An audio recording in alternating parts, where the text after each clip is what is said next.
With all the changes going on in the world, have you suddenly found yourself having to change the way you do things just to keep operations going? Today, Jace from Kaiser Blasting is here to discuss the ways disruptions like raw materials and payrolls are reshaping his day-to-day business decisions. We cover hiring, ordering, and job flow to managing marketing efforts and sales.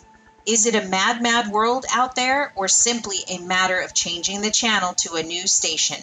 Get ready to level up your powder coater game.